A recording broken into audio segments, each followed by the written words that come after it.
while progressing in my career, that's when I realized that I needed to find a way to lower tax implications and found this passive way to invest in real estate and started investing. It's been probably 8 to 9 years at this point, and I couldn't be happier that I found this way.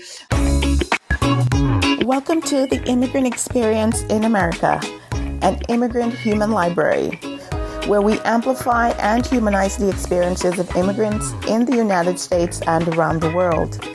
Listen in as we add another story to our immigrant human library. Hello, friends. Thanks for joining us on another episode of the Immigrant Experience in America, a place where we amplify and humanize the experiences of immigrants in the United States and around the world. Today, we have Alina Trigub from the Soviet Union or former Soviet Union joining us. Welcome, Alina, and tell us a bit about you.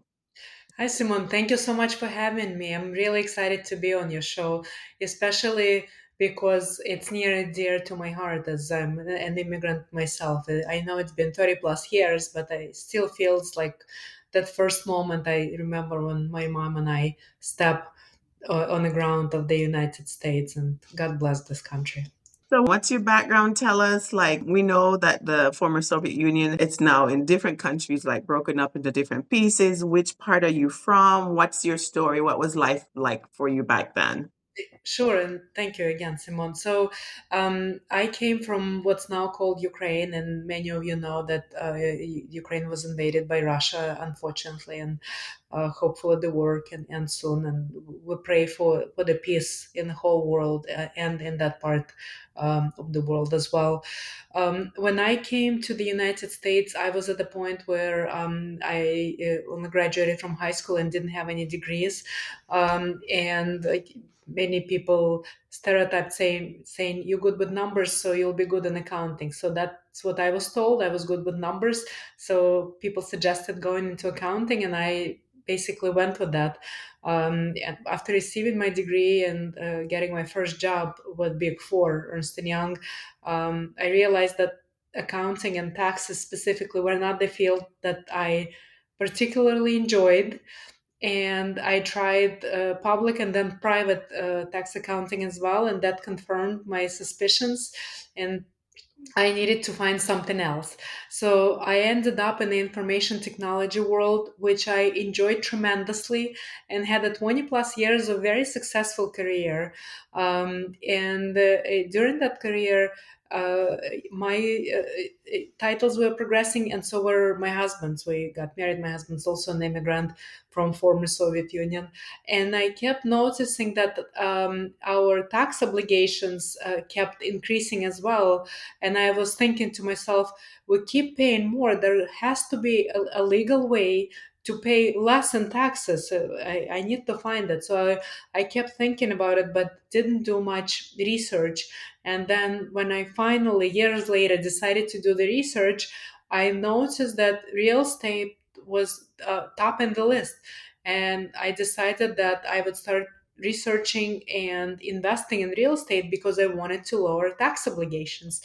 And my search started with finding local multifamily property in New Jersey, where I live. The numbers were never making sense. It was always too expensive. So I thought I should start looking something out of state. And while looking for out of state properties, I came across this passive way to invest in real estate, where the way it works is you invest money, and then there is someone else who does all the rest of the work. Someone else who finds the property, negotiates it, manages it, and just pays you distributions, return on your money, while you continue with whatever else you're doing. In my case, I was still working in my W2 IT career, raising family. We have two kids, and was pretty busy. So I was like, this is great. And I'm getting tax benefits on top of the distributions. It seemed amazing. So that's how I started investing in real estate. And granted, I bought a few residential properties along the way as well. But this passive way seemed to be incredible. So after doing this for several years, I realized that many people around me never heard about this passive way to invest. So I started putting together education, and over the years, I've put a lot together, including webinars, articles, short interview with different people. And as I've been accumulating this knowledge, an idea for a book came up. And as you and I talked just before recording this interview, I finally published my book a couple of months ago. It's called Your Legacy on Main Street. And the book is actually accumulation of knowledge from my own journey, which includes my two business degrees, my undergrad in accounting and my MBA in finance, as well as my personal experience going from investing only in the stock market to investing now in these syndications, private equity investments, and then educating and bringing more people, more of my own now clients into this world, and helping them not only build this portfolio of different investments, but create a well balanced, diversified portfolio that they have not only on Wall Street but outside of it on Main Street. And that's why the book is called Your Legacy on Main Street, because Main Street exemplifies everything outside the Wall Street, which of course includes real estate, but it also includes businesses, gold, oil, and so forth. So I always encourage people to do that, to invest in both worlds, on Wall Street and on Main Street, and have a balance of two, so that whenever any of the markets, whether it's a stock market or real estate and whatnot, and others are going through some fluctuations, you have a balance in your portfolio, and you are not heavily impacted because you have that balance and because you're diversified. So that's pretty much where I am today. Oh, in terms of my career, it ended during COVID when I was given a pink slip. And at that point, I'm happy to report that I didn't have to go back to a job, because I was able to build this well diversified portfolio for our family. So I'm now enjoying the new world of the entrepreneurship, where I can concentrate full time on continuing to buy properties, now actively as a real estate investor, coaching people in the world of personal finance and alternative investments, and doing a bunch of various volunteering efforts. So that's where we are today. And isn't that the best position you want to be in when you get a pink slip? 100%. I couldn't wish for better. My only regret, Simone, is that it didn't happen sooner. And I don't mean pandemic. No, I mean that thing slip, because having that job, that cushy job, was so comfortable that it was very very difficult to take the action myself and leave the job. So when the pink slip came, it was a blessing in the sky. Oh, yes, yes. I've heard that from a number of people who've said that too. So I wanted to give people a sense for Alina and place where you're from.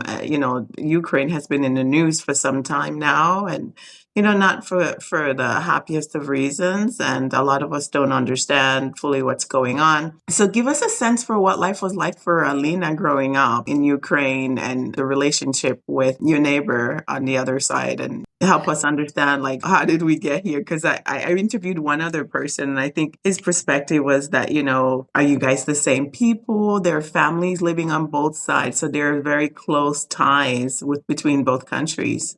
During my time, and for me it will always be Soviet Union, because that's what my mom and I left. It all felt like one big family. People were easily traveling from one republic to another. Everyone was required to speak Russian and use the same Russian ruble to pay for goods and services. So it was pretty much one big country. um, my reasoning for immigrating, it may or may not resonate with other people, but yeah, I'll share it. So we're Jewish, and unfortunately, the anti-Semitism in Soviet Union was on the rise. And my mom and I had a discussion and felt that not only that it wasn't comfortable, there was probably no future for me.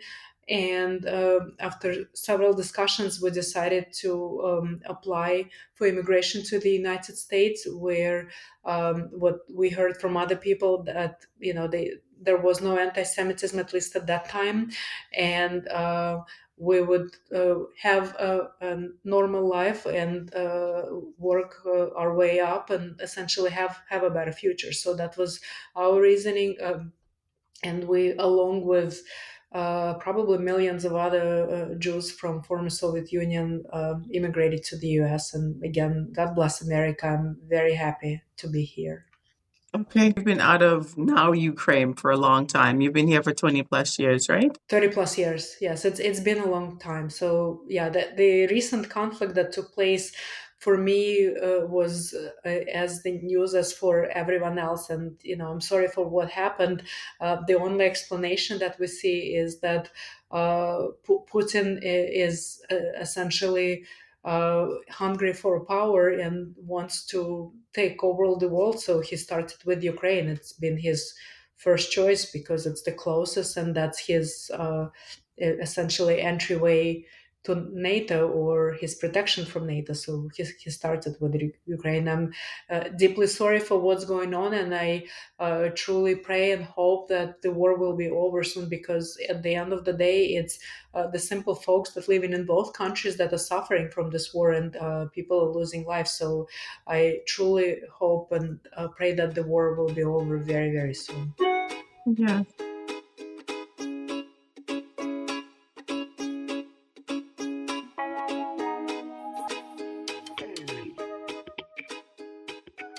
And do you have any ties on left over there, or everybody for you is on this side? Yeah, we have a couple of friends that are left, but otherwise, no. Everyone's here. My family was very small. It was my mom, myself, my aunt, and her daughters. Our only male that came with us was my aunt's cat, as I only used to joke. So the five of us came together. So I'm curious what life was like for you in the early days. Can you share a bit about adjusting, cultural adjustment, and how that may have been difficult or easy? You never know. I would not call it easy for sure. It was very challenging experience coming to a new country with a different language, different cultures. It was very challenging, and my mom, even though she had 2 degrees, and my aunt actually both had 2 degrees from former Soviet Union, they both decided that they wanted to have a US based degree. So all of us went back to different colleges at the same time. So it was challenging, but because we needed to survive, we all lived together at first, and we all worked different part-time odd jobs just to put food on the table and to pay for rent.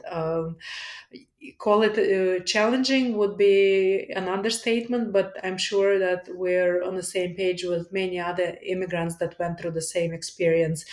And as soon as I personally graduated, I started working, and because my first job was with the Big Four, I don't know if your listeners are familiar with Big Four, big accounting CPA firms, but working at the CPA firm, at least at that time, um, was very demanding in terms of the hours. There were weeks where I literally worked every single day, including the weekend. So life was not much fun, but primarily work, work, work, especially my first few years after graduating from college. But it taught me a lot. It taught me about grit, perseverance. It taught me how to approach challenging situations and how to best come out of the challenging situations. And it taught me to have more effective time management skills. So I'm very grateful for those early years of immigration and the first job right out of college. Okay. I'm thinking of students who come over. Are you able to share how, I think you got your first degree here in the US, right? Did I get that right? It So was exciting. Yep. how did you transition? Did you have to get courses to get in? Did you do the SATs or GREs to get in? Like what was your journey like coming from a foreign place? So at that point, we all had to take a TOEFL exam. I don't remember what it stands for, but something for foreigners or for people that didn't speak English. I was placed at uh, an English as a second language level, and I had to go through, I think, two levels. And I actually, at the second, like the highest level, I had to take the exam twice because I didn't pass it the first time. And by the same token, because I started college in the former Soviet Union, but I didn't graduate, I had some credits from a Russian from Soviet University. So I was a transfer student. So when I started here at CUNY City University of New York, I did not take entry level courses. Rather, I had to take courses that are usually taken by sophomores or even juniors. Well, that was a lot more challenging because number one, my English was subpar to say the least, and number two, it was still a culture shock. It took me a while to get through that culture shock and adjust to a completely different approach to being in college in the US versus being in college in the former Soviet Union. So that was quite a journey, and the learning curve was exponential at the very beginning. I literally sat with the dictionary a lot of times and had to translate what I was reading because I couldn't understand half of it. So that experience also taught me on making good use of the time and being a lot more efficient because I had to cram a lot more of the extra time to understand the material, not just to read it, but I also understand it because my brain still worked in Russian, not in English in the first few years, for sure. Right. That's good to hear that you were able to transfer some credits. I think sometimes people are not aware that there are some certification places that you can go to have those credits kind of translated into what it would mean for you here in the US. And so that was probably the case, right, for them, or the university accepted your transcript and did its own certification. I had to find an agency that translated my transcript, and it was approved by a university to accept that transcript. The irony with Simon is I was majoring in the environmental protection study back in Soviet Union, and here came and based on the suggestions from other folks from immigrant community, I was told that, hey, you need something practical. So, naturally, you're good with the numbers, go for accounting. So, from ecology to accounting, I had a lot of chemistry and chemical physics courses. They were not exactly instrumental or helpful in obtaining my accounting degree, but nevertheless, I had it. So, I graduated with a ton of extra credits. That's good. That's good to hear. So for those who are listening, it is possible to transfer your other credits that you have overseas and even not in the same field of study as well. So Alina did it, right? Learning English at the same time. I can't even imagine, like, I took Spanish and French from like seventh grade in high school and continued both of them into like my junior year in college when I dropped French because it was going to take me a little bit longer to do that extra year. So I finished Spanish, but never did French. But I lived with my dictionaries, and I still have them. I have this huge, like literally, like huge Collins Spanish dictionary and I would travel with it all over the place. My little index cards posted in other places, and I would just be studying. So I get that learning another language thing. It was fun because I was younger and I was interesting, but it can be challenging.